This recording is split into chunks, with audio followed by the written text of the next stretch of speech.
Eso, donde dice Ya, record. listo, ya, listo. Se le Sí, tiene. ahorita ya está grabando. Ya estamos grabando. Muy bien.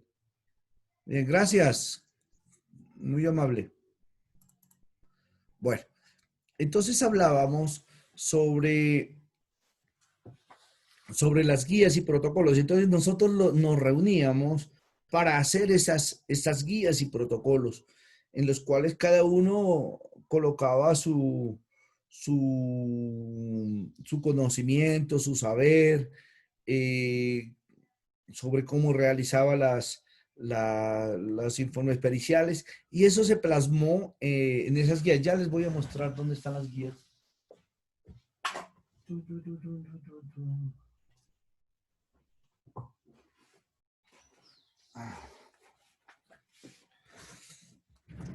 Estas son todas las guías que tenemos. Este es el protocolo básico, ¿sí? Evaluación, protocolo de evaluación básica en psiquiatría y psicología. Este es autopsia psicológica, determinación, manera de muerte, suicidio, homicidio. Es otra. Este también les voy a compartir. Este no, este es del penal acusatorio. Este es de conciliación y reparación. Este es daño psíquico. Esto es para las víctimas. Se maneja mucho con las víctimas.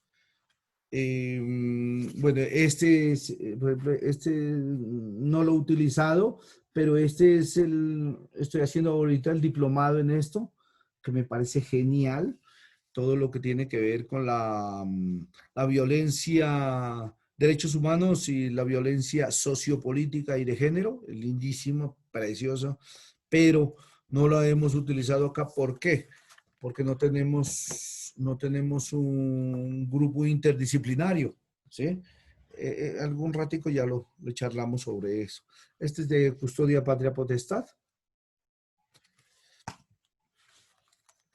Este ya es para los inimputables. Esto vamos a charlar hoy de inimputables un poquito más y ustedes me van a hacer un ejercicio después. Este es de cambio de medida para inimputables. Lo que unos dicen, no, que no puede permanecer en la cárcel porque está enfermo. Este es de reglamentación de visitas para determinar nosotros, por ejemplo, si un padre o una madre puede o no visitar a su menor hija. Y este es perturbación psíquica, que desde siempre tenemos un problema con los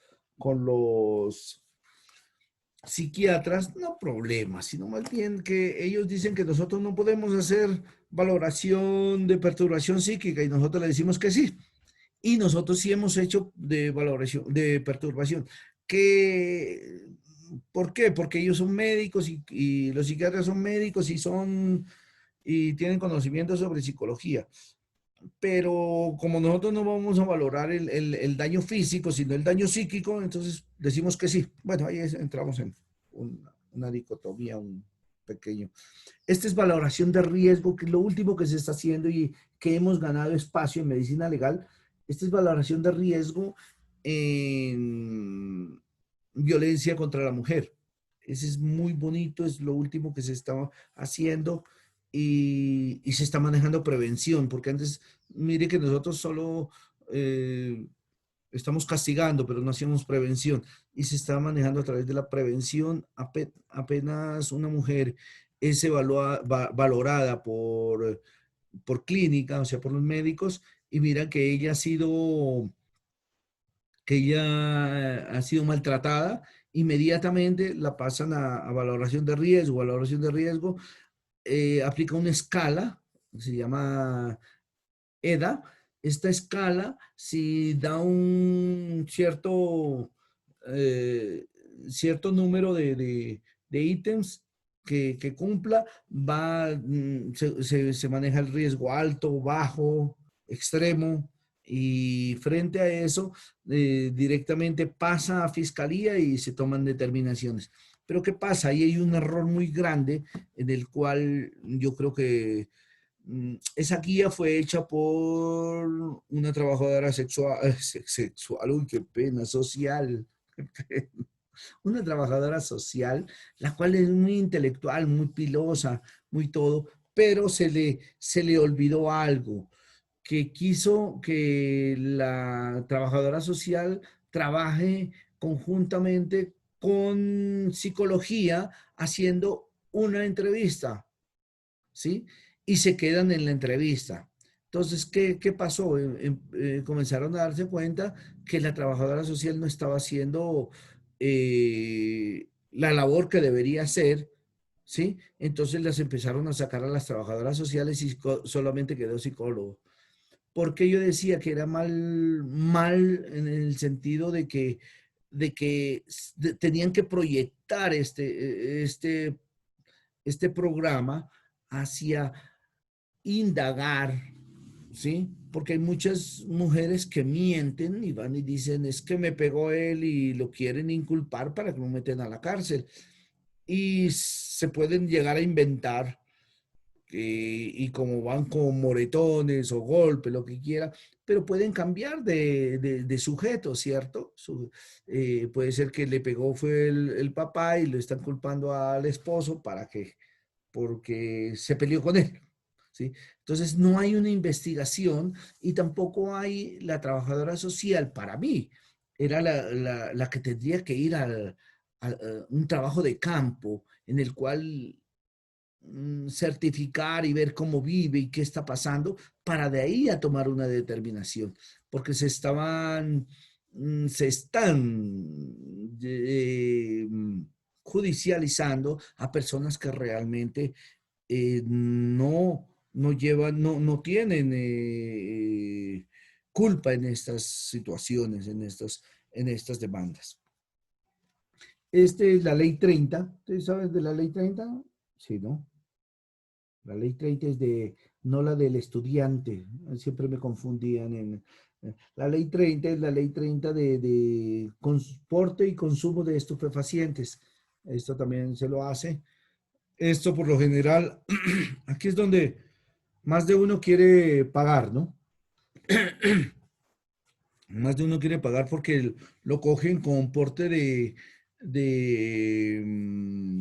por decir, 1 kilo, 2 kilos de marihuana, hacho, ácido, cocaína, qué sé yo.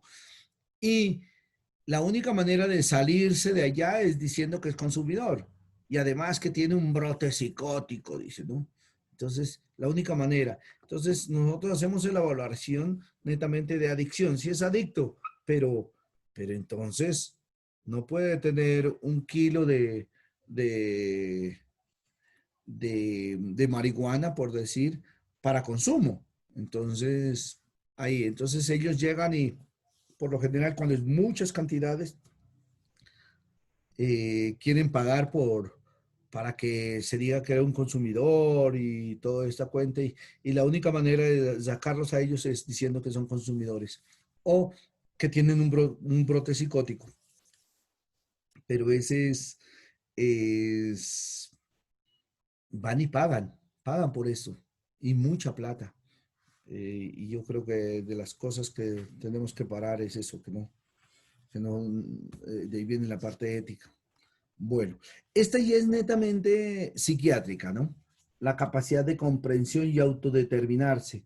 Eso es esta guía es para cuando ya tiene una demencia senil, ya no puede manejar digamos, que tenga un trastorno bipolar, que ya no pueda manejar sus finanzas, entonces tiene que haber alguien que le maneje esto. Esta es la más amplia y esta es la que más me gusta a mí, es la de niños, niñas y adolescentes presuntas víctimas de delito sexual. Y este es un estado de salud para los privados de libertad. Esta también es de psiquiátrica. Entonces, mire, nosotros hicimos todas estas guías, se las hizo a través de estos encuentros. Entonces, tenemos plasmado todo ese conocimiento, todo ese saber de cada uno de los que trabajamos en medicina legal. En este momento estamos haciendo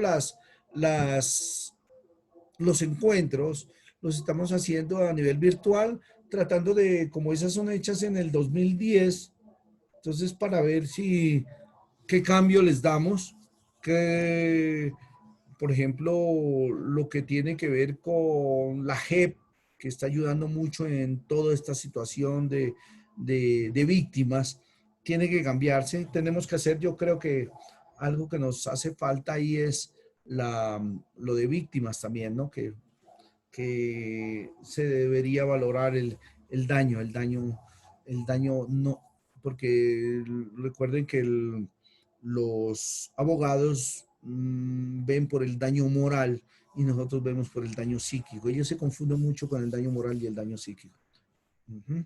Bueno, les decía que a Centroamérica también se ha incursionado, han llamado hasta compañeros míos, han llamado a orientar respecto a cómo se hace en Colombia lo que es las valoraciones, cómo se realiza, qué tipo de entrevista se hace, cómo se hace. Y pues nosotros somos pioneros y como le digo, hay gente muy intelectual acá en Colombia que ha ayudado a que esto sea mejor. Listo. Entonces, Clemente divide la historia de la psicología jurídica en 4 etapas. La una va hasta la década de los 30. Aquí primordialmente comienzan a determinar y a manejar, Clemente saca mucho a determinar la, que no hay exactitud en las entrevistas, en lo manifestado, y que sobre todo los menores, son muy sugestionables, ¿sí? ¿Qué quiere decir? Que es muy fácil, por eso hablábamos de la mentira y ustedes los niños dicen la verdad. Me queda a mí entre paréntesis, decía yo, ¿sí? ¿Por qué? Porque los niños pueden llegar a mentir o cambiar también de actor, de victimario, ¿sí? Alguna vez me sucedió eso, una niña, dos niñas que estaban siendo abusadas y resulta que fueron a valoración, y hice la entrevista, pero una entrevista que un niño, por ejemplo, se mantendrá una mentira media hora, una hora puede mantener la mentira. Pero que tenga una mentira 3 horas y media que me demora haciendo una entrevista, 4 horas, según el caso, más o menos de 3 horas y media. Eh, esta niña, estas niñas, y resulta que me parecía tan creíble lo que me decían que se me quedó eso que eso era una realidad, ¿sí? Y resulta que no, yo hice el informe pericial. Hice el informe pericial de que sí, ellos en realidad estaban diciendo una verdad. ¿Qué hicieron? Hubo cambio de actor. Ellos me hablaron todo lo que les sucedió, todo, absolutamente todo lo que les sucedió, que fueron abusadas, pero que era un primo. Metieron al primo y el primo y el primo y primo. Fue. Y ahora les cuento cómo fue la situación.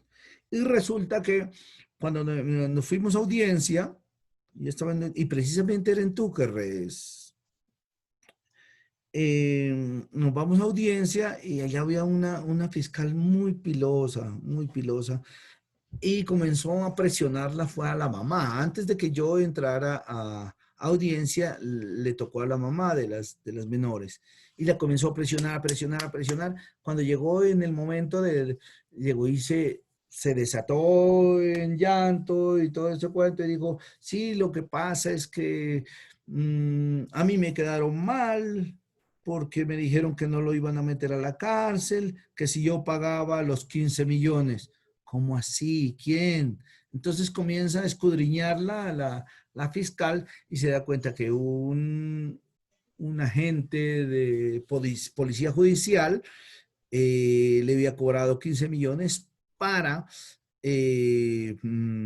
prepararlas a las menores para la entrevista. Estuvieron preparadas, por eso fue que cuando conmigo hicieron el cambio de actor y yo caí, pero gracias a lo que dijo la señora, a más de eso, se determinó que alguna vez las menores fueron a visitarlo a la cárcel, al padrastro, no era el primo, sino el padrastro, lo fue a visitar, él había tenido un colchón allá y se acostó con unas cobijas y se tapó y había estado abusando de la menor. Entonces los que lo vieron lo iban a linchar, los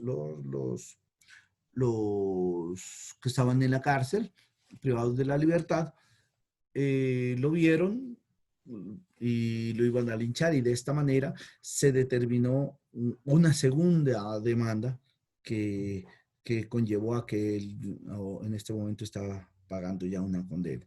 Entonces, mire, cuando hablábamos de que los niños no mienten, sí mienten, son sugestibles, sí, se los puede sugestionar, se los puede decir.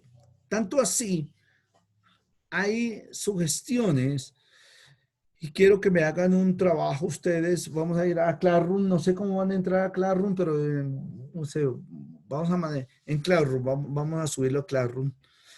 El trabajo, un trabajo de coacción o sugestibilidad, ¿sí? Se podría llamar o también lo podríamos decir lavado de cerebro, ¿sí? Me van a hacer un ensayo pequeño para que ustedes vean cómo es eso y para que discutamos un caso que me tocó realizar a mí y que tengan conocimiento sobre ese caso que es bien interesante también, para que lo podamos, la próxima clase, o sea que para el viernes, ya lo podemos compartir. ¿Listo? ¿Sí? Entonces, de esta manera,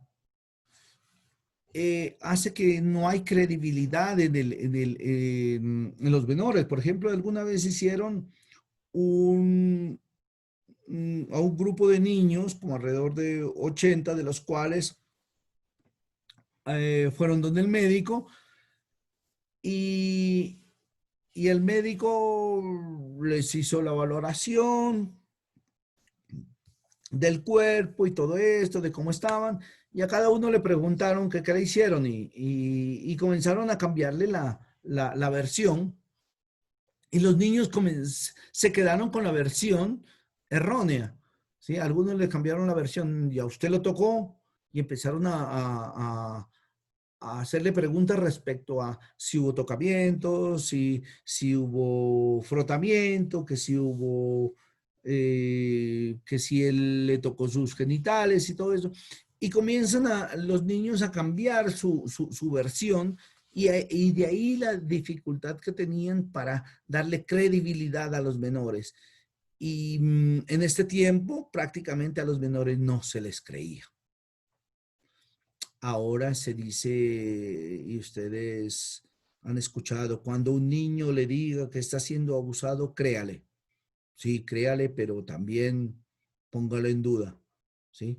Si según, por eso de ahí viene nosotros, la pericia, la capacidad que tengamos para determinar hasta qué punto lo que nos está diciendo es una verdad o está siendo manipulado, coaccionado por un tercero.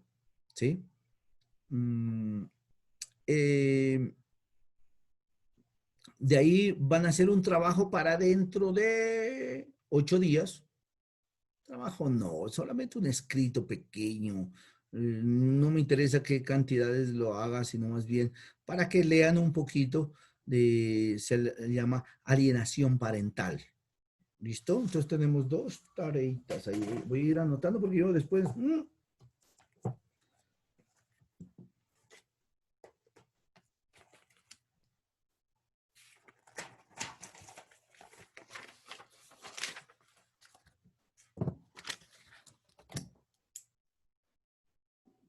tarea. Tarea. Viernes. Viernes es... Hablamos de...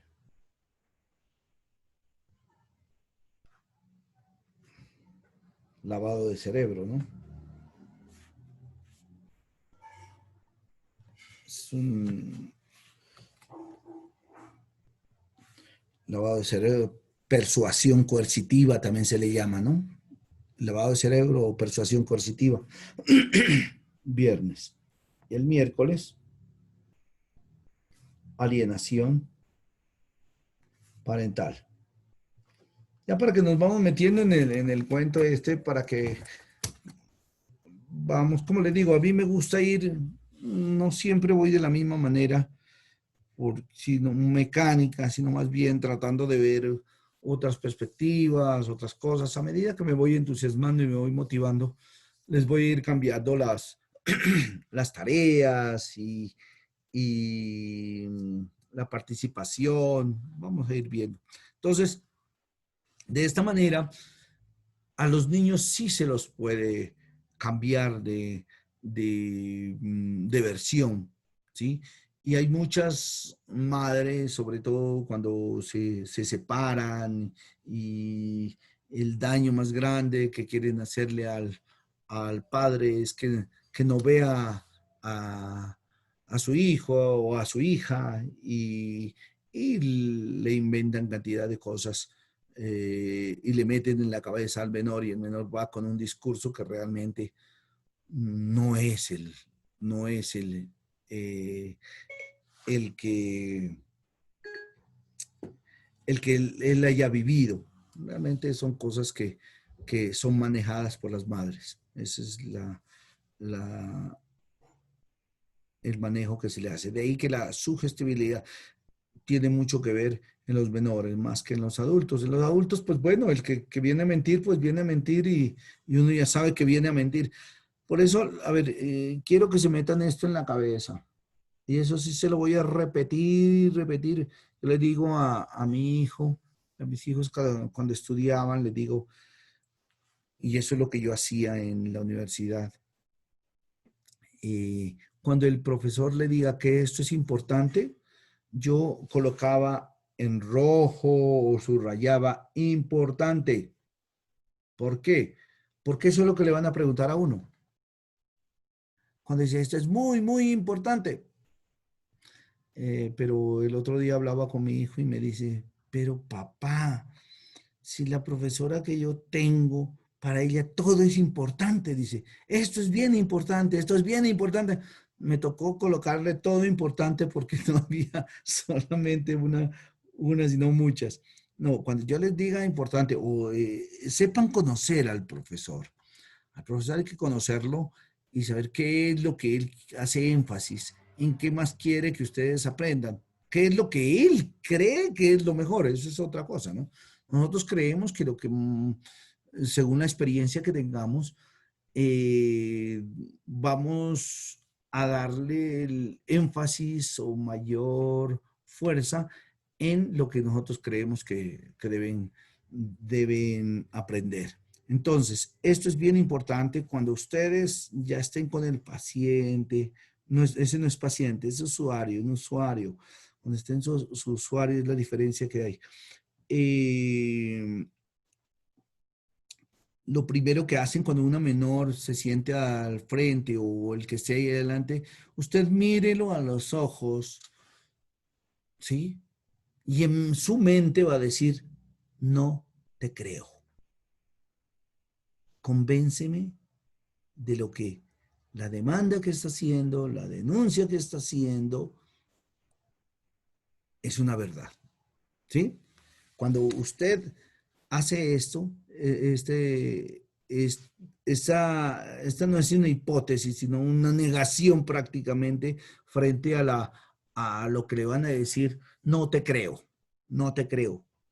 Entonces, el menor o quien esté adelante tiene que convencerlo de que lo que está diciendo es una realidad y lo va a hacer a través de su versión y a través de su lenguaje no verbal. Eso también lo vamos a hablar después cuando hablemos de forense, ¿listo? Pero ese sí metas en la cabeza y ténganlo para la vida. Ese ni siquiera en examen, sino para la vida. Ese es para la vida. Digan cada vez que vayan o cuando estén con su novio, pues, o su novia, que le mirando y no te creo, convénceme. Convénceme de lo que estás diciendo es verdad. Convénceme. ¿Sí? Después de que, y entonces vemos la capacidad que tenga psicopática del novio o la novia para convencerlos, ¿no? Entonces eso ya depende de ustedes. Listo.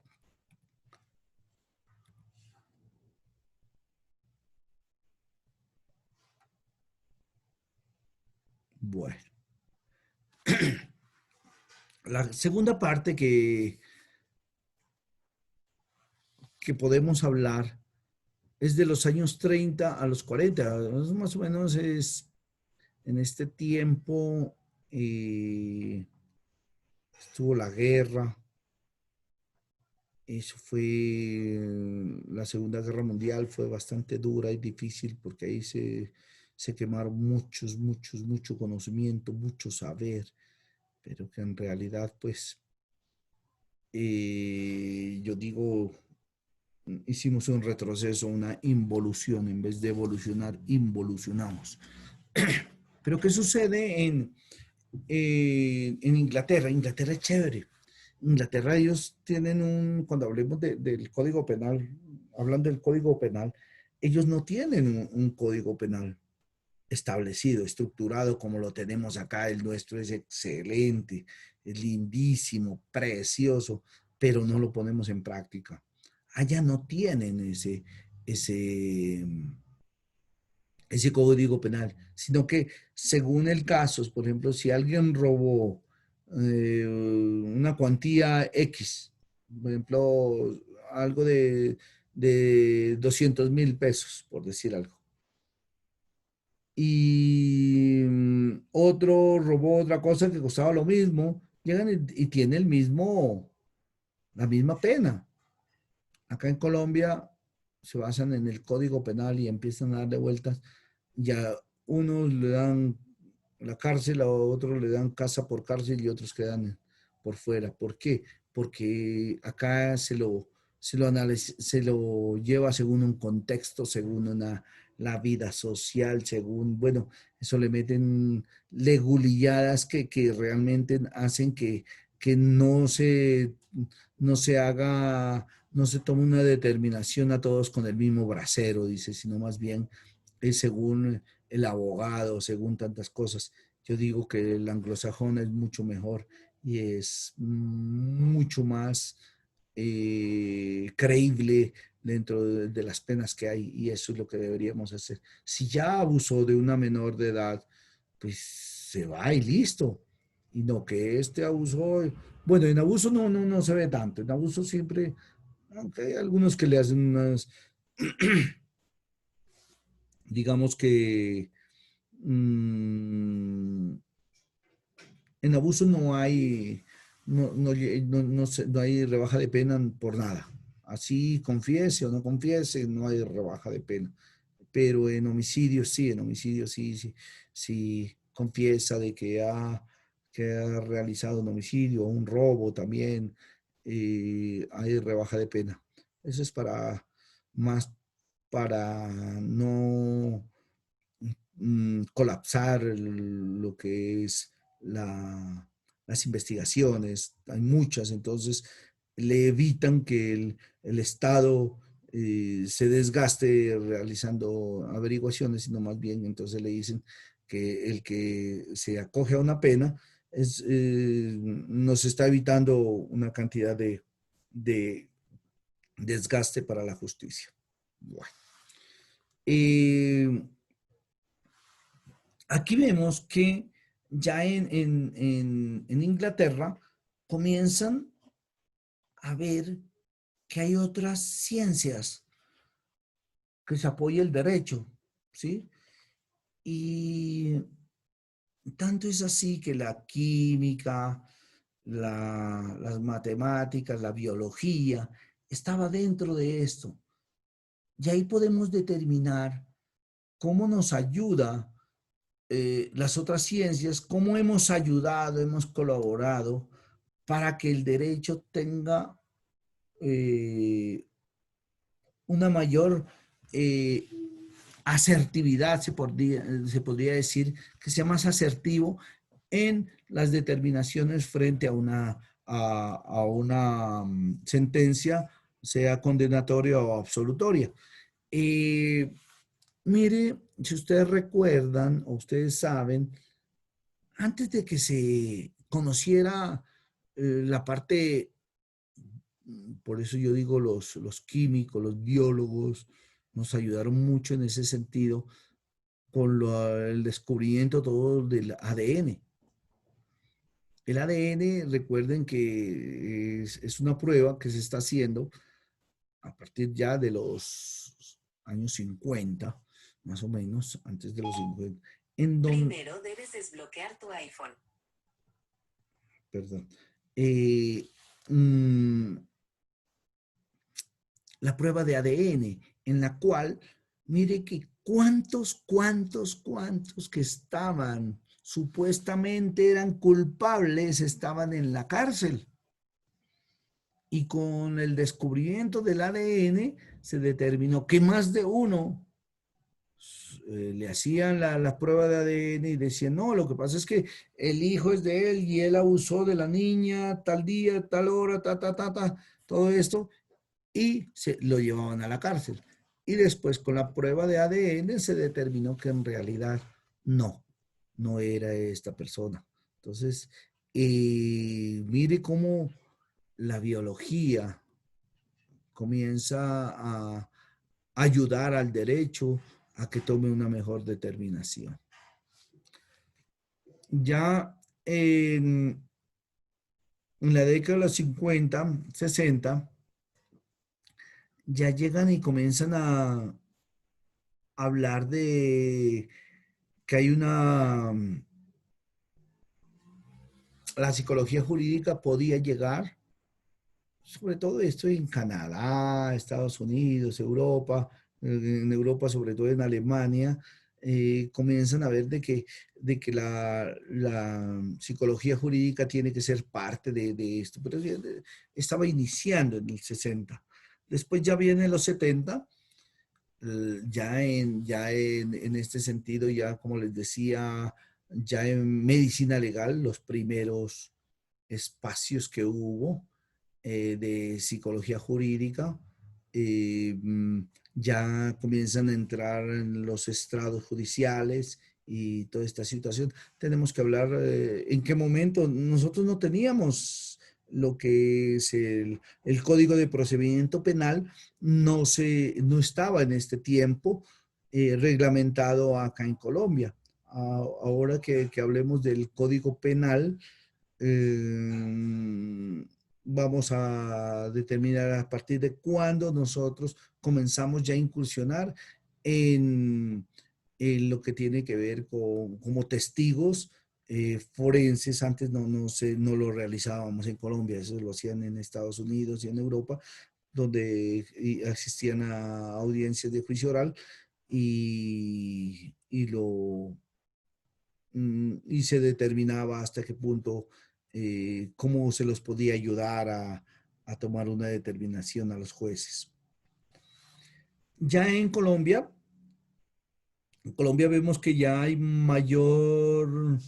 comienzan a haber ya especializaciones, ya, por ejemplo, no han llegado todavía los de derecho, no sé por qué, yo creo que en la segunda semana nos debe llegar segunda, tercera semana llegan los de derecho, se inscriben a jurídica. Qué chévere que es, porque eso nos da pie de que ellos quieren saber sobre la conducta, el comportamiento humano respecto a una situación de penal o a una situación en la cual puede ser que la ayuden a salir de esta situación en la cual lo pueden salvar de una pena o ayudarlo a minimizar, ¿sí?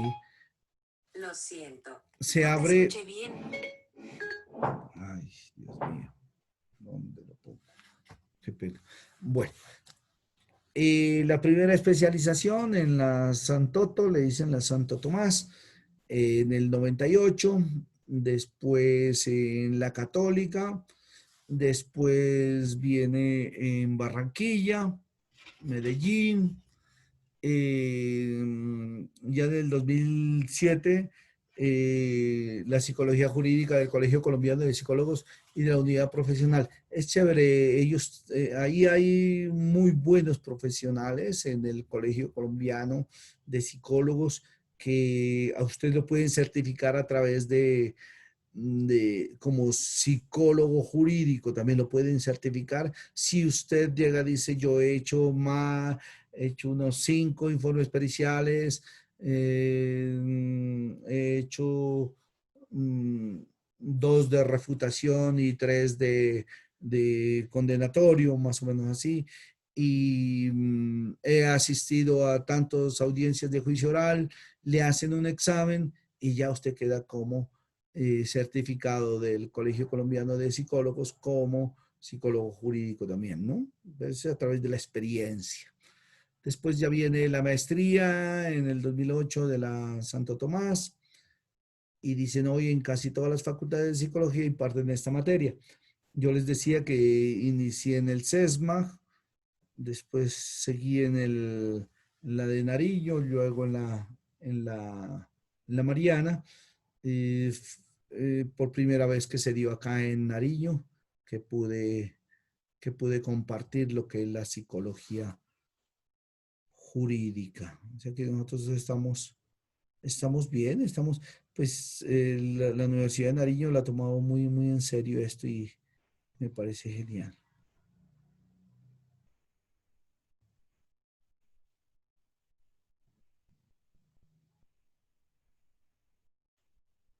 Bueno, dentro de algunos autores principales de los cuales a mí me gusta mucho, hablo mucho de Miri López, los Garrido, no son hermanos ni nada, Eugenio y Vicente Garrido son muy buenos. Aquila, la eminencia nuestra en Colombia, Ángela Tapias, que es genial. Hablamos de Osvaldo Varela, que este es argentino. Y estos son los que más o menos los autores que ustedes van a ver, Muñoz Sábate también, español, Soria, Miguel Ángel Soria, él habla mucho de criminalística, es muy bueno. Bueno, estos son de los autores que ustedes van a ver durante el transcurso de lo que es la jurídica 1, 2 y 3.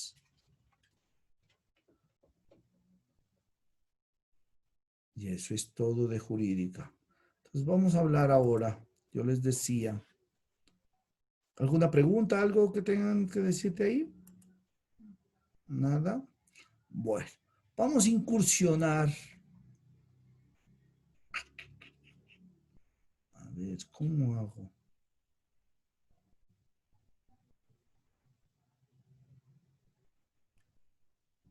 Tendría que...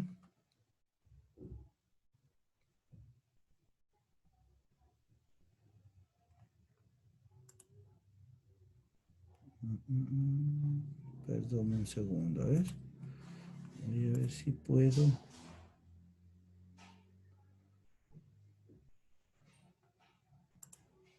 No.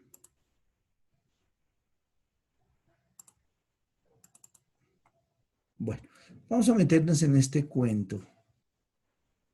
Pero yo quería primero... Voy a ver si... A ver, cerramos este.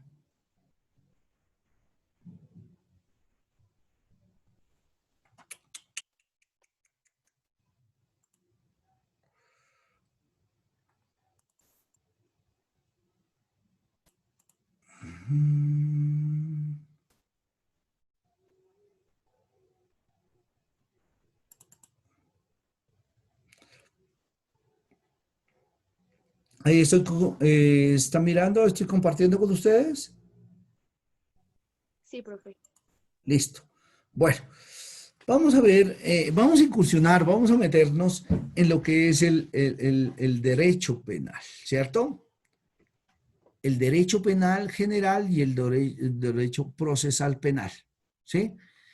No lo vamos a profundizar como los abogados, vamos a aprender un poquito para saber en qué estamos metidos, cómo es este cuento. Y este cuento es, voy a tratar de hacerlo muy sencillo, muy fácil, que ustedes lo aprendan y cuando ustedes escuchen en la televisión, cuando hablan de diferentes términos, tengamos ese conocimiento y no nos quedemos en el aire, ¿listo? Bueno. Eh, vemos que el derecho penal se divide en dos partes. La ley del 599 del 2000, que este es netamente, se podría decir, el Código Penal. Y la ley 906 del 2004, que sería el procedimiento penal. ¿Qué diferencia hay en nosotros? Yo les decía que nosotros no habíamos incursionado en en el procedimiento penal. ¿Por qué? Porque a partir del 2004, la ley 906 del 2004, esa sí tienen que aprendérsela muy bien, ley 906 del 2004, que comienza a regir en Bogotá, en Boyacá, en, en Cali fueron los primeros, en Tunja, pues digamos, en Tunja, Bogotá y Cali, Cartagena, fueron los primeros que iniciaron con la ley 906 del 2004. En Pasto, en Pasto, y comienza a partir del 1 de enero del 2005. Se registró como del 2004, pero inicia a regir el 2005. Pero en Pasto, ya en Nariño, podríamos decirlo, comienza en el 2008. Comienza a regir. A partir del 2008 se inicia lo que es el juicio oral. Ya comenzamos a ser como testigos de audiencia de juicio oral. Entonces, esa es la ley del 906 del 2004, que, que es la Profe, que nos rige. ¿Sí? es que en la pantalla está apareciendo la anterior presentación de estructura del delito causalista. No sé si la cambió o... Sí, estoy cambiado. Ay, ¿cómo hago ahí para cambiarla? Uf, no sé. No sé qué hago. No, ¿cómo hago para cambiarla? La estructura del delito está ahí, ¿no? No está acá la ley. ¿Cómo hago? No sé. Yo creo que podría dejar de compartir y volver a compartir la otra presentación, tal vez, no sé. A ver, hagamos. Hagamos ese deber. Y es que yo ya estoy acá metido en el.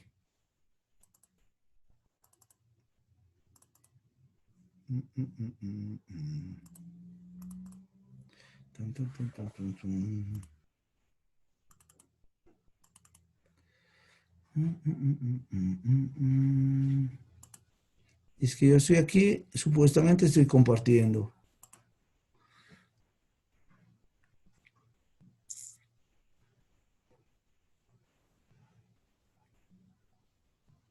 Voy a ver si me salgo un momentico y voy a ver si. Perdón. Voy a salirme de aquí.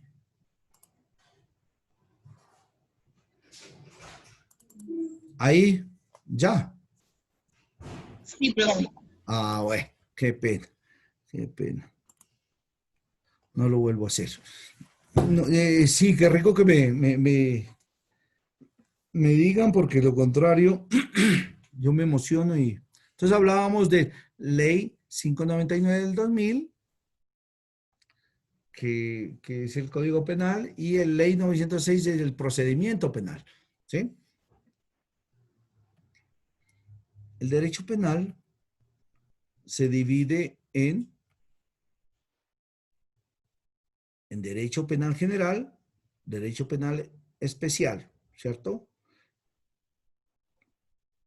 Hablábamos que es derecho penal es la ley 599 del 2000, ¿cierto? Y el procedimiento penal, que viene a ser el procedimiento penal, que viene a ser el juicio oral. El juicio oral que viene a regirse a partir del 2000, en Nariño el 2008, ¿sí? Antes no existía esto. Antes se regía a través de la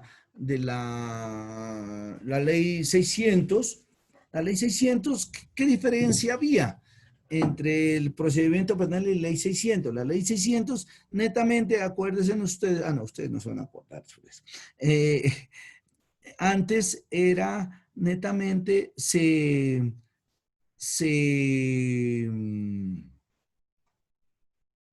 procedía a castigar o a poner una pena a través de todas las piezas procesales que se daba, a través de las investigaciones, y nunca se llevaba audiencia, ¿sí? Entonces, a partir del 2004 ya se inicia lo que es las audiencias, en donde se compagina todas las pruebas para llevarlo en esta audiencia, en este juicio oral.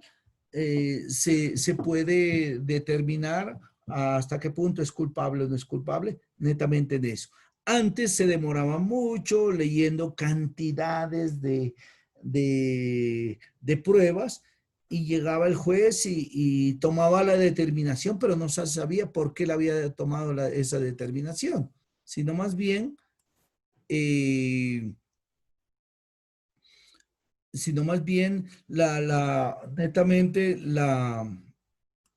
perdón, netamente, él tomaba esa determinación a través de las pruebas que le llevaban, no más. Entonces, él era el único encargado de toda esta situación. Después después de la creación, después del cambio que hay en la nueva constitución del 91, a partir de ese momento ya se comienza a ver que va a haber cambio para la ley, para crear el procedimiento penal. Cuando hablamos de derecho penal general, general es para todos y especial es para uno. Algo especial, algo para una persona, ¿cierto? Esto es para todos, el general es para todos y el especial es solamente para una persona. Eso cuando hablemos de general y especial. Entonces, decimos que el Código Penal, a través de la ley 599 del 2000, de los artículos 1 al 100, son directamente cuando una conducta se considera delictiva nomás. Es en general, ¿cierto? Vamos a ver el esquema del delito, que era el que les estaba compartiendo, pero para ver el esquema del delito tenemos que saber, este es el finalista, este es ya lo último en el cual se desarrolló, pero a ver si les hago caer en cuenta. Lo siento, no te escuché bien. Vamos a ver si les puedo compartir el anterior que tenía.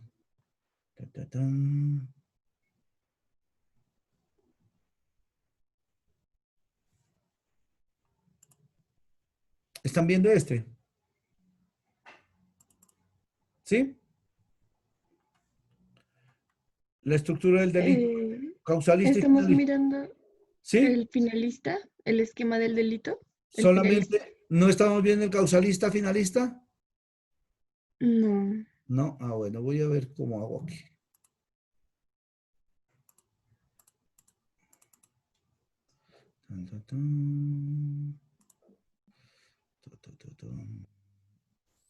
Listo, ¿este? Sí, ¿no? ya, Listo. causalista. Este es el causalista. Este no se lo vayan a aprender. Este es solamente como para que ustedes tengan una guía de lo que había antes, de cómo era antes. El que se lo van a aprender es el finalista, pero tiene casi las mismas, sino que en otro orden. ¿Qué es la tipicidad?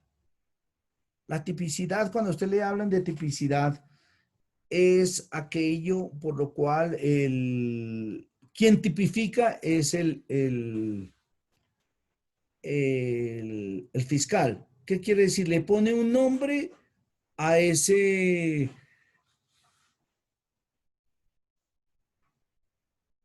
delito, el cual se ha realizado. Por ejemplo, él mató a alguien, o es abusador, por ejemplo, dice, según el artículo 208 del Código de Procedimiento Penal, el artículo en el numeral 5 del artículo 208 dice que hay un acceso carnal abusivo en menor de 14 años con incapacidad de resistir.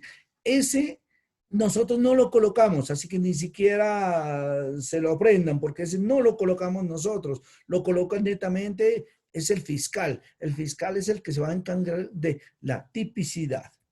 ¿Listo? La antijuricidad. ¿Qué sería la antijuricidad? ¿Qué se les viene a la cabeza? ¿Qué es lo antijurídico?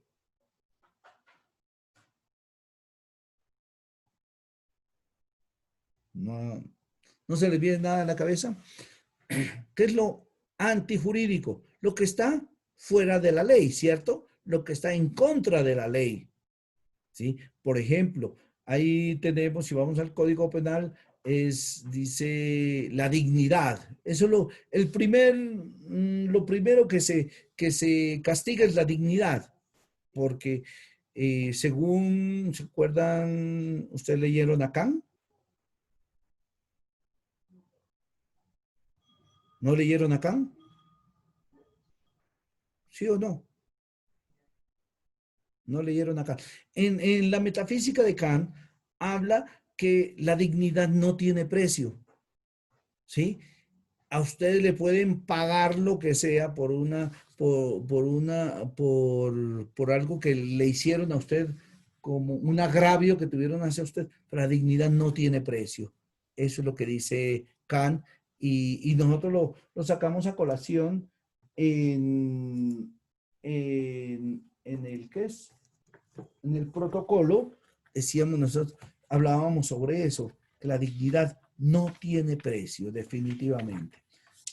Después habla que una culpabilidad, tiene que haber alguien es culpable de una situación, de un delito, por lo tanto va a ser responsable, ¿cierto? Entonces, para que haya una responsabilidad se necesita una tipicidad, una antijuricidad y una culpabilidad. Por lo tanto, va a ser responsable. Este causalista ya les dije que no se lo van a aprender. Se lo van a aprender es el finalista. ¿Listo? Antes se hablaba de la imputabilidad. ¿Quién es imputable? El que no puede ser juzgado mediante la ley. El imputable sí es, gracias Jimena, imputable sí es culpable, ¿sí? El inimputable es el que no es, a ver, es culpable pero no es responsable. Bueno, ahora lo van a entender. El inimputable es culpable pero no responsable. El imputable es al que sí se le puede caer sobre la ley. ¿Por qué? Porque él no tiene ningún problema que haga que los actos que ha cometido son realizados con voluntad. Formas de culpabilidad, diferentes culpas, como es el dolo, culpa y preterintención. Ahora hablamos de cada una de ellas. Entonces, habla de la cognición, la volición, habla de un hecho, habla de... Pero antes mire que la antijuricidad estaba acá. Entonces ahora vamos a ver el cambio que va a haber. Ya, mire que ya cambió al final. Mire, causalista, ¿cierto? Ahí vamos a finalista. ¿Qué es el finalista? Lo que pasa es que antes se tenía que tipificar, crear la antijuricidad, ¿sí? Tipificar, crear la antijuricidad, manejo de la culpabilidad. En la culpabilidad se hablaba de todo esto. Entonces, mire todo lo que se llevaba, todo ese trabajo que había que llevar para manejar esta culpabilidad acá y saber si es culpable o no es culpable. Ahora, en el finalista que encontramos, se corre ya. Se dan cuenta de que es un desgaste para la justicia y se corre todo esto hacia la tipicidad.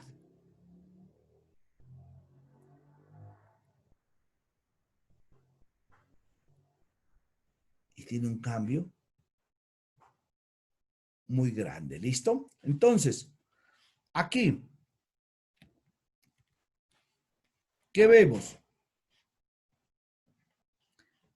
¿Qué es dolo? ¿Quién ha escuchado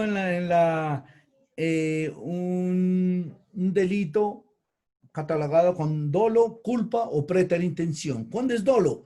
Cuando hay cognición y cuando hay volición. ¿Qué quiere decir cuando hay cognición y volición? Cuando hay deseo de cumplir, de hacer, de ir a matar a este tipo, de planear todo esto, de esperarlo, de conseguir el arma, de saber a qué hora sale. Hay un conocimiento sobre los hechos, hay una voluntad, hay voluntad ¿de qué? De querer acabar con la vida de él. ¿Listo? Entonces, dolo. Hay diferentes clases de dolo. Ahora vamos a ver las clases de dolo que hay. Dolo. Cuando hay cognición y volición. Eso sí métanse en la cabeza sobre el hecho que está siendo juzgado. ¿Sí? Cognición. Culpa. La culpa es cuando, por ejemplo, aquí hay mucha, hay cierto que se quiere reglamentar de mejor manera. La culpa es, por ejemplo, cuando un borrachito va manejando y atropella a una persona. Entonces dicen que fue culpa, ¿sí? Y se trata de que esto cambie, que se vaya a dolo. Por ejemplo, los que se emborrachan y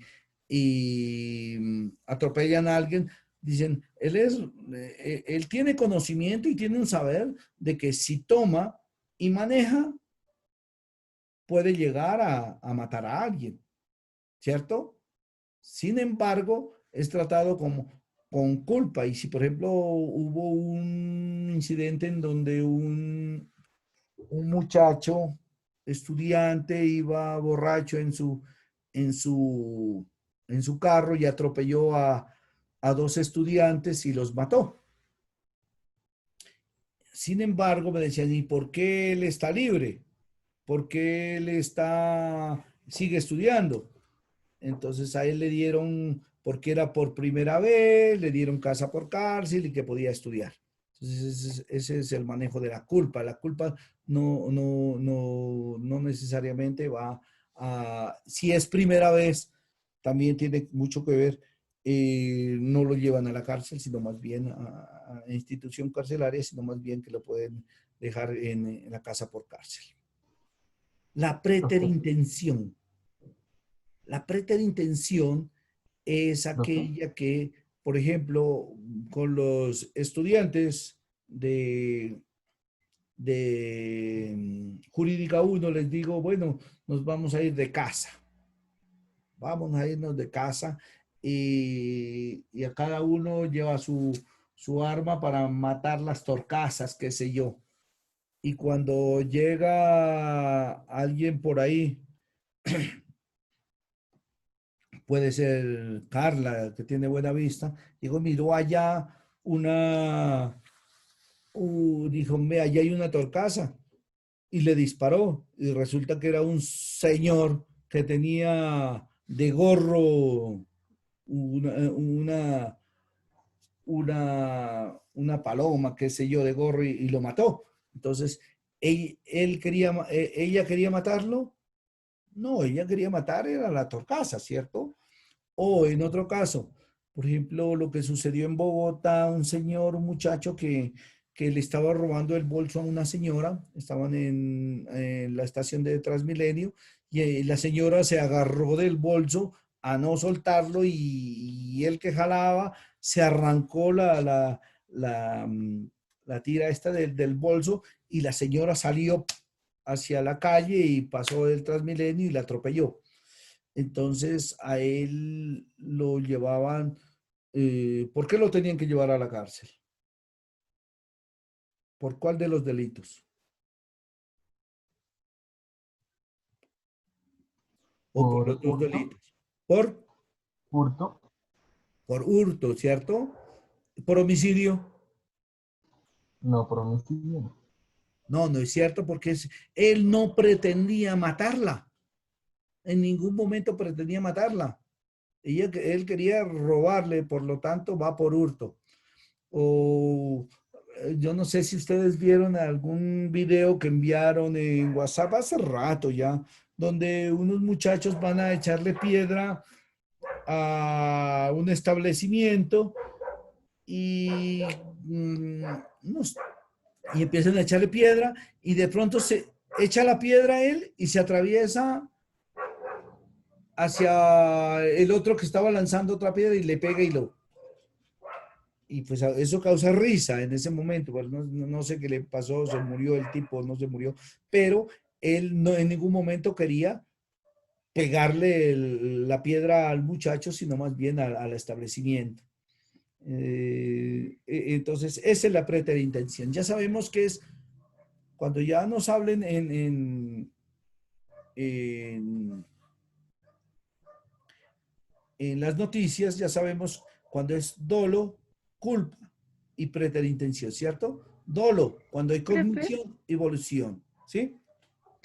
una pregunta. Por ejemplo, en el caso de los policías en Bogotá que empezaron a disparar al aire y al final terminaron hiriendo a unas personas y matándolas, ¿ahí qué se puede hacer? O sea, Ahí hay culpa, no hay ¿es dolo, culpa?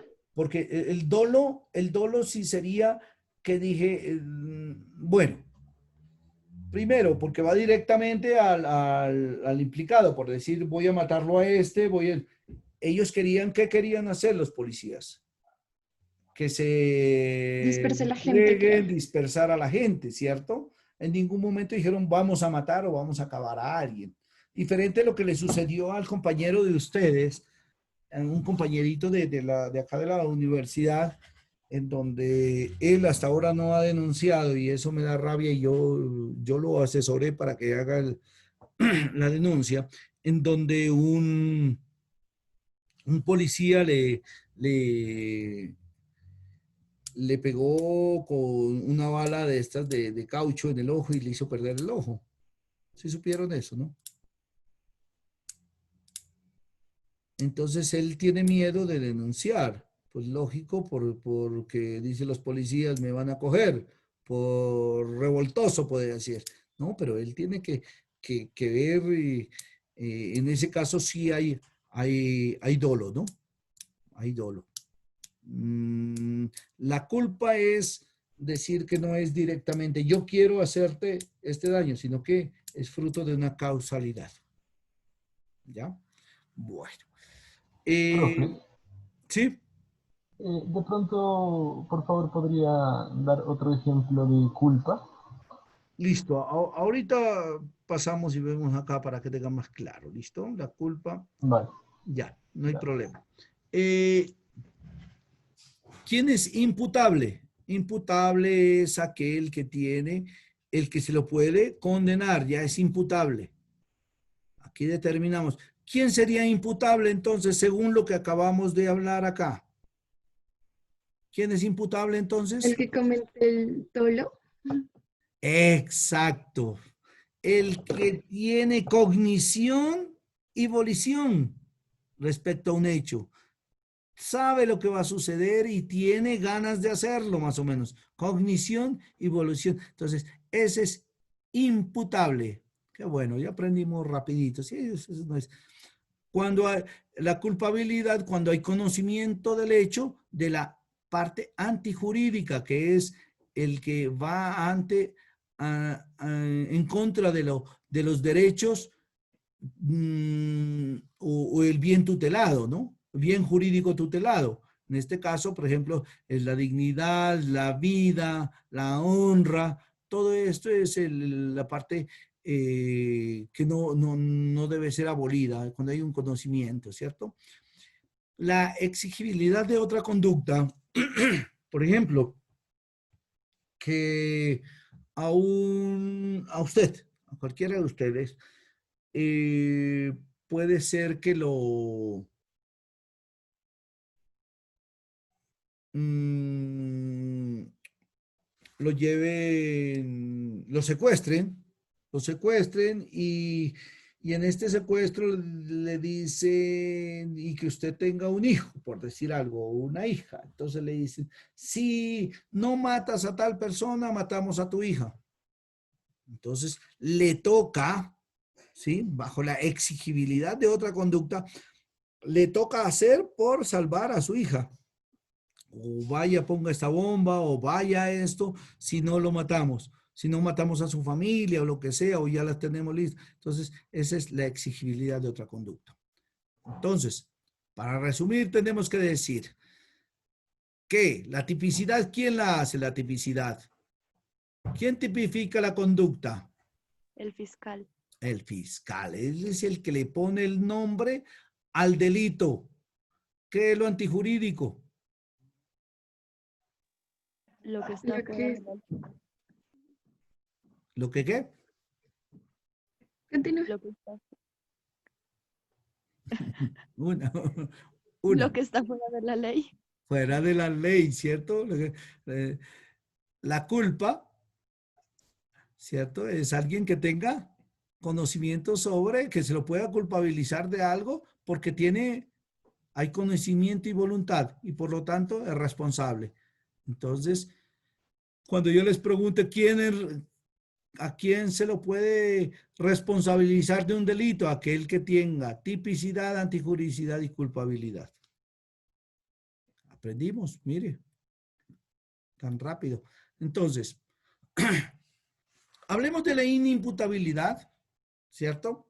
Este es un poquito, eso ya lo habíamos hablado la anterior vez, pero hablemos un poquito de la inimputabilidad. ¿Quién es inimputable? El que no tiene capacidad psíquica. ¿Sí? ¿Por qué? Porque tiene un problema mental. ¿Sí? Que no tiene, que no tiene capacidad de cognición ni volición para realizar una conducta. Por ejemplo, ¿quién podría ser? El que no tiene cognición ni volición. Sociópata de pronto. Ese sociópata sabe. El sociópata sabe. ¿Quién sería? Alguien catalogado como con deficiencia mental o... Exacto, el que tiene problemas mentales ya, un psicótico decimos nosotros, ¿no? El que tiene O problemas tal vez mentales alguien con crónicos. discapacidad, ¿no? Pues, ¿cómo se le diría discapacidad? Exacto, muy bien, Dani. Entonces, de ahí necesitamos que exista un examen mental para determinar la capacidad de comprender la ilicitud. ¿Hasta qué punto él comprendía que lo que estaba haciendo era o no un delito? ¿Sí? ¿Hasta qué punto él sabía o no? O lo hizo, por ejemplo, el que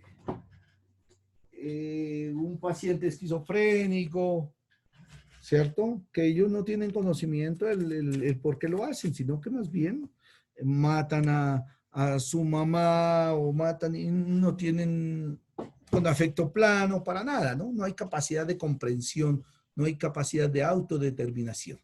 ¿Listo? no sabe hasta qué punto lo que está haciendo es, por eso aquí habla de volitivo, capacidad, la voluntad de hacerlo, no hay cognición ni volición. Bueno, este ya. ¿Quién más es inimputable? La inmadurez psicológica. O sea, que aquel que no tiene problema, hablamos de problemas Profe, de cognitivos, ¿sí? profe, ¿puede regresarse la anterior, por favor? Anda. Ajá. Listo, gracias. ¿Sí? Bueno, Mm. bueno. Entonces, la inmadurez psicológica, aquel que tiene problema cognitivo, lo que antes se llamaba el retraso mental, es el problema cognitivo, ¿cierto? Entonces, puede ser, por ejemplo, un sordomudo, ¿sí? Ellos tienen dificultad para, se los determina Sordo, profe. inimputables. ¿Perdón? Tenía entendido que ellos ya no son sordomudos, son sordos.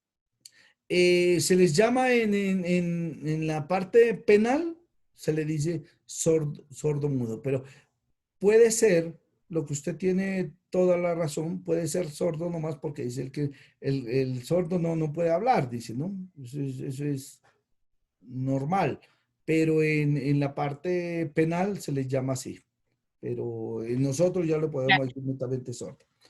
O el que tenga un problema cognitivo, ¿cierto? ¿Sí? Entonces, la inmadurez psicológica. Y ahí hablamos también de lo que hablamos la anterior vez del trastorno mental, ¿no? El trastorno es la disfunción mental para tener capacidad de comprender la ilicitud, la conducta de autodeterminarse, ¿sí? Según la clasificación internacional de enfermedades mentales. Por lo general, ustedes cada vez que coloquen algo, un diagnóstico, o si no lo colocan, siempre digan por qué no cumplen los signos y síntomas para determinar cómo que se encuentran en la clasificación internacional de enfermedades mentales, o, llámese CIE-10, de DSM-5, siempre lo sustentan como tal. Entonces, el trastorno mental, hablábamos, ¿se acuerdan la anterior vez? Del trastorno mental permanente y el trastorno mental transitorio. El trastorno mental permanente ya es crónico, ¿sí?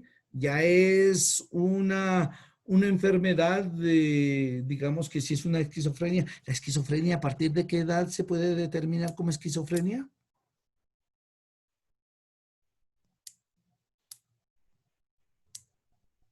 Ustedes ya vieron psicopatología, ¿no? Se supone que en la juventud o adultez ya. Es muy poco común en la niñez. Correcto, Tania, tiene toda la razón y eso es. Entonces, nosotros ya vemos que tiene un trastorno mental, netamente es a partir de la juventud. Por eso dicen, no, pero si él era muy bien, iba al colegio, era gran estudiante, pero de un momento a otro, ¡pa! Entonces se desarrolla la esquizofrenia, netamente ya es en la juventud. Bueno, entonces decíamos que el trastorno mental permanente es algo crónico, ¿sí? Ya para recuperarlo es muy difícil, más bien es para mantenerlo, que se hace todo el medicamento que puede tomar y todo esto es netamente para mantenerlo, más no para curarlo. Y aquí hablamos del trastorno mental transitorio con base patológica. Si es alguien, por ejemplo, una alteración mental severa que genera una alteración biológica o de personalidad, por ejemplo, alguna vez alguien quiso robar y se metió a una peluquería, unos estilistas ahí, y resulta que en el momento en que se metió a robar, salió el peluquero, esto que era un tipo muy grande, corpulento, le dio duro y tenía las tijeras y lo mató, ¿sí? Pero resulta que, bueno, listo, él estaba defendiéndose. Pero dice, ¿pero por qué lo mató? ¿Cómo hizo esto? Entonces, cuando ya van a ver, había estado en tratamiento psiquiátrico, tenía de base una esquizofrenia simple, pero que él podía trabajar y podía vivir. Pero frente a esta situación actúa de esta manera. Entonces, él no va a la cárcel porque tiene un trastorno mental transitorio con base patológica, ¿sí? Tiene una patología de base que estaba siendo manejada, que estaba siendo controlada, pero frente a una situación estresante sucedió esto. Después tenemos el trastorno mental transitorio sin base patológica, o sea que no hay actúa en un momento de agresividad, de rabia, lo que decíamos, frente a una situación la cual hace que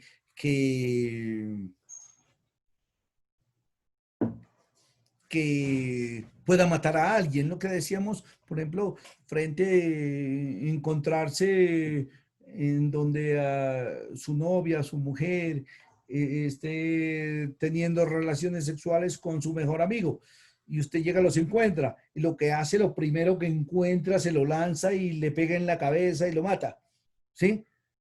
Ya, sin pensarlo, porque si él va, digamos, dicen, los mira, y de ahí va a la cocina, y de ahí mira el cuchillo, espera un ratico con que se volteen y todo esto, ahí no hay un trastorno mental transitorio porque ¿ahí qué hubo? Homicidio doloso. O sea que hay, Dolo. ¿hay qué? ¿Hay dolo? Hay dolo, sí, pero cuando hay dolo, ¿hay qué? ¿Intención? Sí, sí, Conocimiento. con las palabras que aprendimos. Voluntad. Cognición y volición.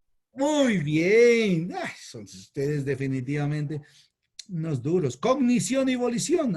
En el momento en que él va a la cocina y mira cuál cuchillo, el más grande, y se regresa y mira que en el momento en que se voltee lo voy a matar al tipo o a ella, ¿sí? Entonces, en ese momento hay cognición y volición. Mire, ahí para demostrarlo ahí tiene que haber un buen informe pericial y Pero, un buen abogado, ¿sí? digamos, y si alguien entra a su casa, bueno, intenta robarle, ¿no? Entonces usted quiere defenderse y justo hace lo que dijo, o sea, usted declara que, bueno, dice, alguien entró a mi casa y me quería robar, me quería hacer daño, entonces yo fui a la cocina y escogí el cuchillo que fuera más grande y Sí, lo ataqué. listo. Entonces ahí habría... Pero recuerde que él está irrumpiendo en mi casa, ¿cierto?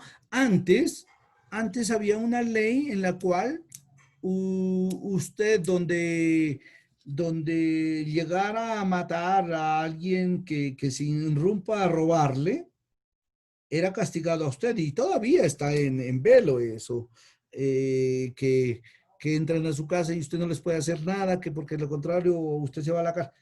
Pero en este momento están como ya dilucidando frente a eso que o es mi vida o es la suya, ¿cierto? Entonces ahí es en legítima defensa, porque si el tipo entra con un arma, ¿sí? Entra con un arma, no me va a si entra a robar, va a entrar armado, no va a ir a rezar, ¿cierto? Entonces, por lo tanto, yo tengo que estar preparado para eso, que frente a esos hechos yo actúo y le doy de baja, como dicen los policías, entonces es en legítima defensa, ¿no? Sí, pero ese es para comprobarlo es bien duro, es bien difícil, les cuento. bien difícil. Bueno.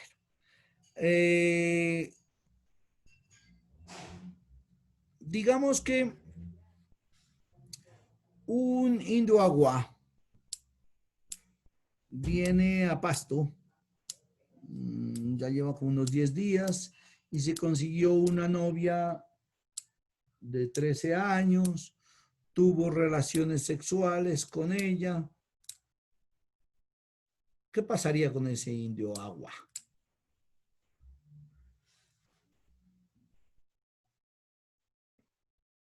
¿Se lo llevarían a la cárcel? Tengo entendido, profe, que en comunidades indígenas suele ganar como más las leyes que ellos tienen, ¿no? Frente a las Ya, nacionales. ya, ese sí. Pero digamos, si él cometió el delito acá,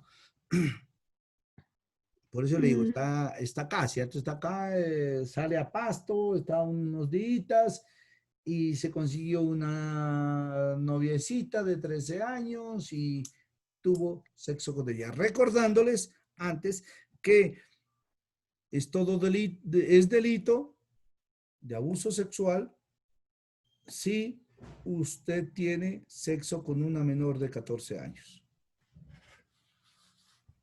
¿Qué pasaría con el indio Gua? En ese caso, de pronto se podría decir que no hay dolo, pero sí hay culpa. Mm, ya. ¿Y cómo lo sustentaría? Peleamos ahí, juguemos a eso. ¿Cómo lo sustentaría ustedes? Pues en mi Hagámosle, Juan, caso, juguemos, no importa. ¿Cómo sustentaría eso? pues yo lo diría porque ya que el indígena, pues en su comunidad hay otras normas, él no tiene la voluntad de delinquir, o sea, para él no hay una voluntad. Y no hay conocimiento, por ejemplo, no puede haber conocimiento de las normas nacionales, sino de las normas que él tiene en su comunidad. Muy bien, Juan, muy bien, mire. eh, Tiene mucha razón en ese sentido, pero recuerde que, bueno, vamos a plantearlo de las dos maneras que usted lo plantea. Una es que él está acá, ¿cierto? Está acá y comete el delito, porque eso es un delito. Todo aquel que tenga relaciones sexuales con una menor de 14 años será penalizado con penas desde 12 a 20 años de cárcel, ¿cierto? Una menor de edad no se puede, así ella quiera, ¿sí? Por eso yo les digo a los varones, yo les digo, cuidado con las niñas, cuidado, ni las toquen, ni para nada, porque eso es un delito, ¿cierto? Pero Profe, resulta que, sí, cuénteme. ¿y cuál es la diferencia en que tenga 13 a 14 años según la ley? ¿Qué es lo que separa a una niña de 13 a la de 14 años? No, hasta 14 años. Hasta 14 años. Menor de 14 años, a ver, según la ley, según la Constitución, dice que la menor de 14 años no tiene capacidad para determinar sobre su sexualidad. Ese es, la menor de 14 años. Si tiene 13 años, 364 días, es menor de 14 años. Si tiene 14 años un día, ya no, supuestamente, según las normas, es por eso la ley es tan fría, ¿no? Nosotros entramos a, muy bueno que lo traiga a colación esto. 14 años, un día, ya es mayor de 14 años, la pena rebaja y hasta de pronto se puede salvar por esa situación. ¿Sí? El culpable se puede llegar hasta salvar diciendo que ella sí lo quiso hacer y que ella tuvo voluntad y ganas y deseos de hacerlo. Pero con una menor de 14 años, lo que sucedió alguna vez, les cuento que una niña muy bonita, tenía 13 años, medía como unos 60, bonita hija de unos caldenses, una pereirana, era muy bonita, una niña preciosa que vivía en el Putumayo, y resulta que ella tenía un novio de 27 años y llegó y le dijo, yo quiero tener sexo contigo, y se lo llevó a la casa. Resulta que en la casa había una menor, tenía una hermanita de 2 años, y cuando llega ese día se fueron a una fiesta con Todos se habían ido a una fiesta, hasta fue el novio de ella, pero nadie sabía que era novio. Era uno que trabajaba con ellos. Y llega el papá, ¿y dónde está la niña? No, la niña se fue. Entonces, cogió la moto y se fue a la casa y en el momento que llega, el que estaba adentro, el muchacho, se dio cuenta que venía el papá, sale por la puerta de atrás, como es había un potrero donde tenían sembrado, pero esa calle era mocha, por decir algo. Se podía salir, pero solamente tenía una salida. Entonces el papá llegó allá y la vio a la niña y la niña le dijo, no, no ha pasado nada. Sin embargo, él escuchó la puerta de atrás que sonó, llamó a la policía y la policía fue allá y el tipo se escondió allá y no salía hasta el fin que ya, yo creo que dentro de la presión tan grande, salió y dijo, no, yo creo que el tipo salió corriendo, no. Y lo cogieron a él y lo llevaron a la cárcel. Cuando ella vino acá a medicina legal a realizar la entrevista, dice, no, si yo quería tener sexo con él, si yo le dije que lo hagamos, ¿sí? Entonces, ¿él iba o no iba a la cárcel?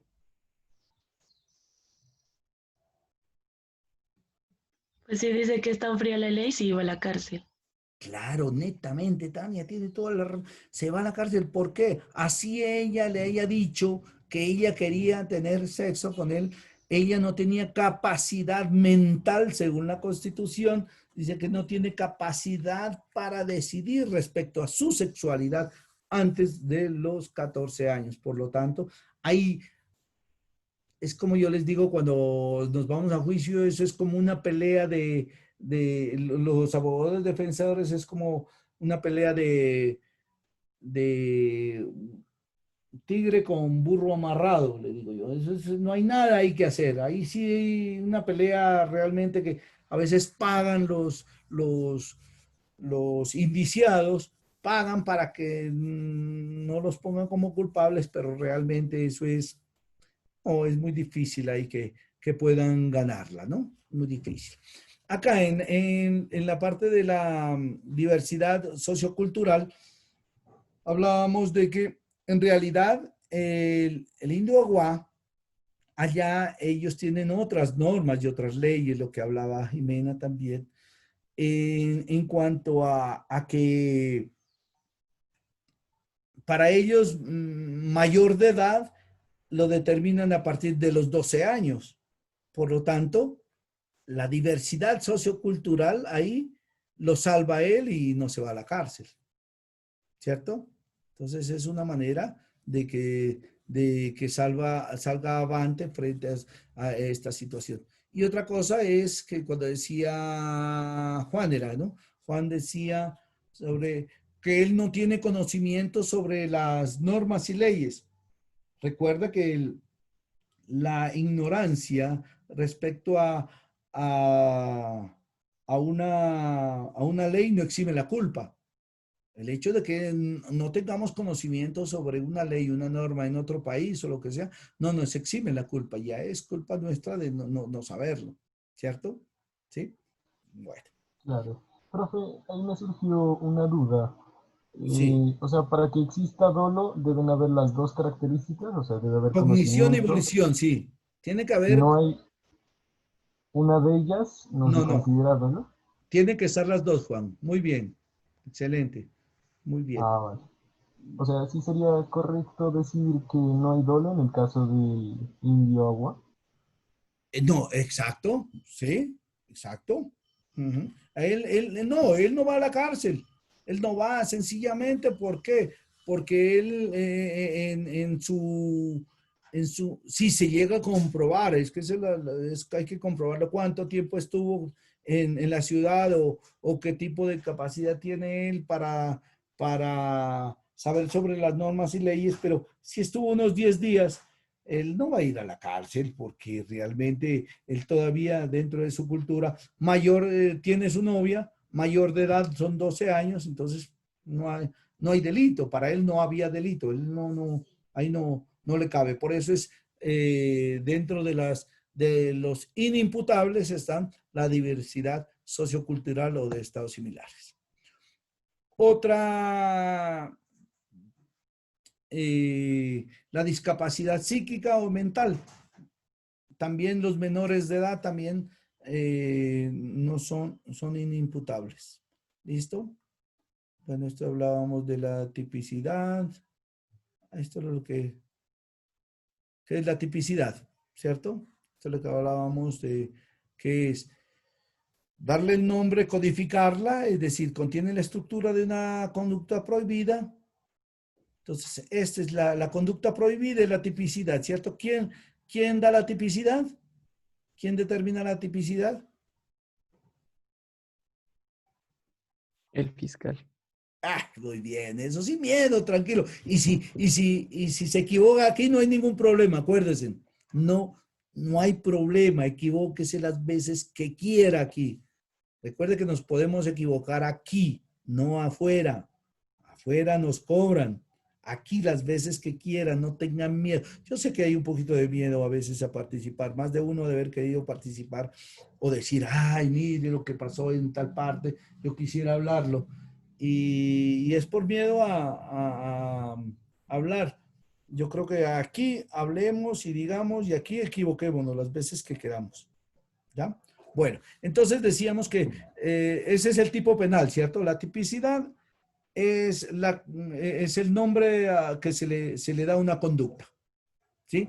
Que también se le dice figura punible, figura legal, descripción típica, descripción comportamental, figura típica. Porque hay atípico también, ¿no? Lo atípico es lo fuera de la norma, pero ese ya es, no nos metamos en ese paseo.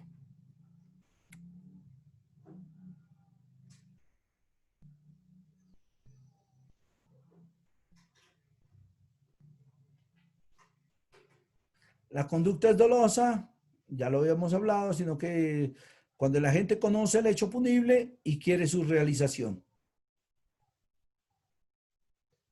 Dice lo mismo cuando la acepta, previniéndolo al menos como posible. ¿Sí? Esto ya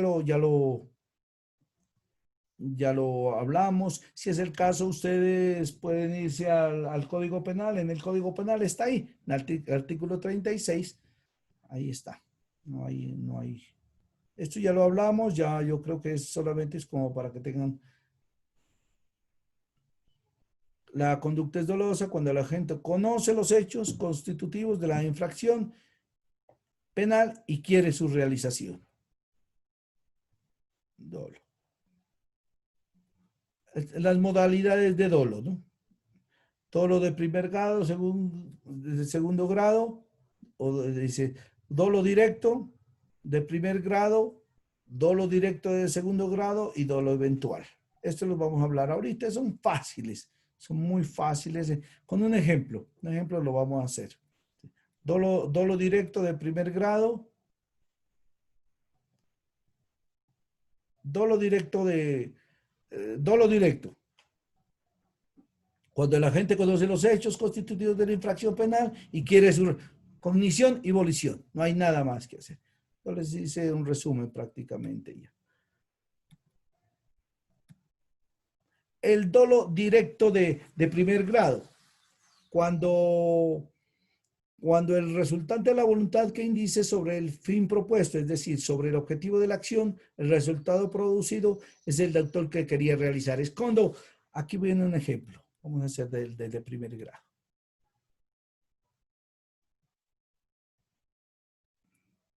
Dolo directo de primer grado. No me pareció.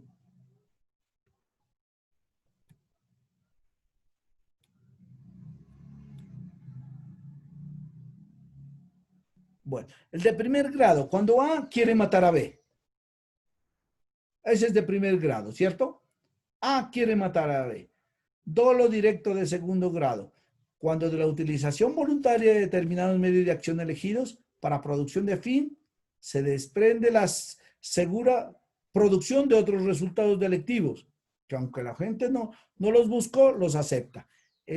Ahorita les damos los ejemplos aquí de dolo directo de primer grado, dolo directo de segundo grado. Aquí los tengo ahora los. Entonces, dolo directo de primer grado. ¿Sí? Ejemplos. A lanza una granada para matar a B. ¿Sí? Quien se encuentra con sus escoltas C y D, mueren todos. El dolo directo de primer grado sería, lo que yo quería era matar a B nomás, ¿cierto? ¿Sí? ¿Sí? Dolo directo de segundo grado, porque yo lancé la granada, pero resulta que él estaba con los escoltas, C y D, pero yo no los quería matar a ellos, sino que ellos estaban ahí al lado, ¿sí? Entonces, de primer grado, porque yo quería matar a él nomás. De segundo grado, fueron circunstanciales, mas no, yo quería que esto suceda.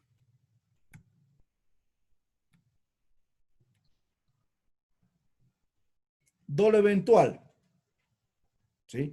Cuando la realización de la infracción penal ha sido prevista como probable y su no producción se deja librada al azar. Ese es otro ejemplo. No lo tengo aquí, pero es más o menos, no lo pasé. Bueno, este dolo eventual es cuando llega, por ejemplo, usted y coloca una granada en un puente o ¿qué será? Un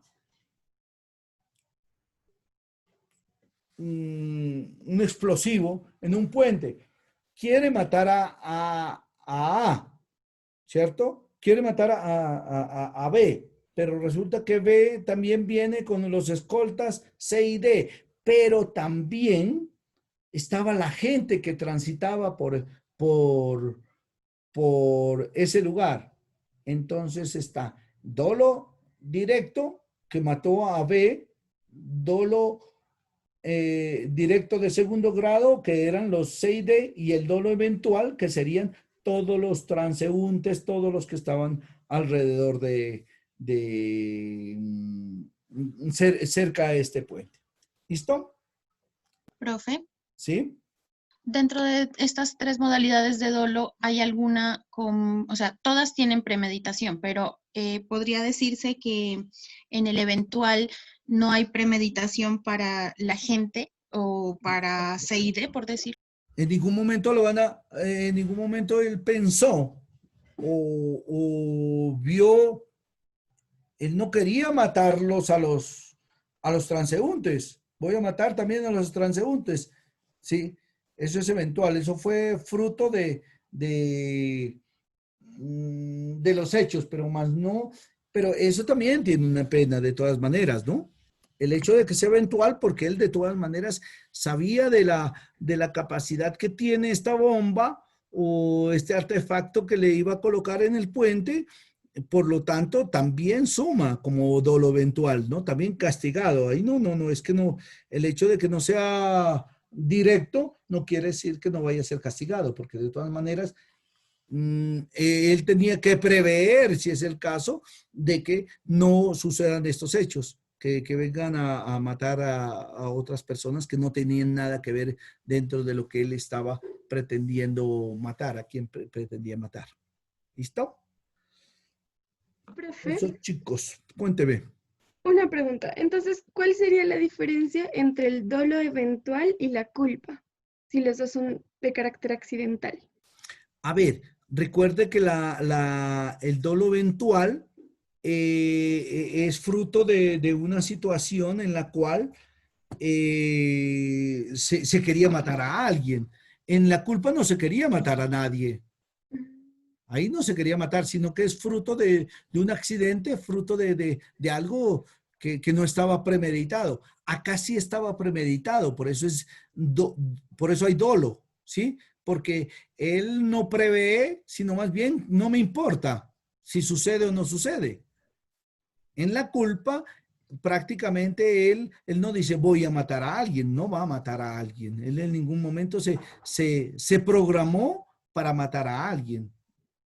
En cambio, el Ya, otro muchas sí, en el gracias. eventual sí se va a matar a alguien y se sabe de la capacidad que tiene esta bomba para acabar con todo lo, a cuántos metros o alrededor va a explotar esto y a cuántos puede matar, ¿cierto?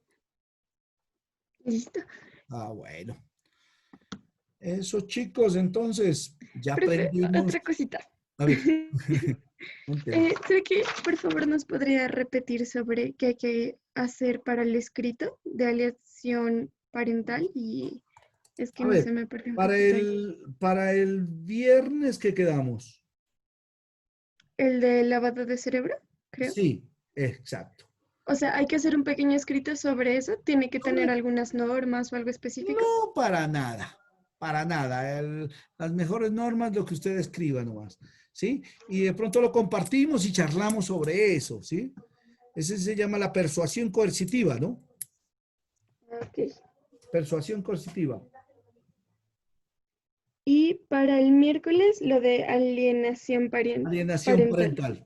Eso lo vamos a charlar, ¿listo? Además de que me van a hacer el escrito, lo vamos a charlar y yo les voy preguntando una cosa, pero no lo vean como examen, sino como ese aprendizaje, veámoslo como, qué chévere saber sobre esto, para de pronto nos sale un caso de estos y poderlo dilucidar y poderlo sacar adelante. ¿Listo? Muchas gracias. A Eso era todo. ustedes, muy amables, y nos vemos el viernes a la misma hora por el mismo canal. Un gusto, un abrazo, que tengan buen resto de día. Nos vemos. Muchas gracias, profe. Chao, chao, que estén Muchas muy gracias, bien. Hasta profe. luego. Muchas gracias. Chao. Profe, antes Cuénteme, Juan. ¿usted va a subir la clase de Yo no pronto sé al Juan, COES? si me dice cómo, yo con mucho gusto lo hago.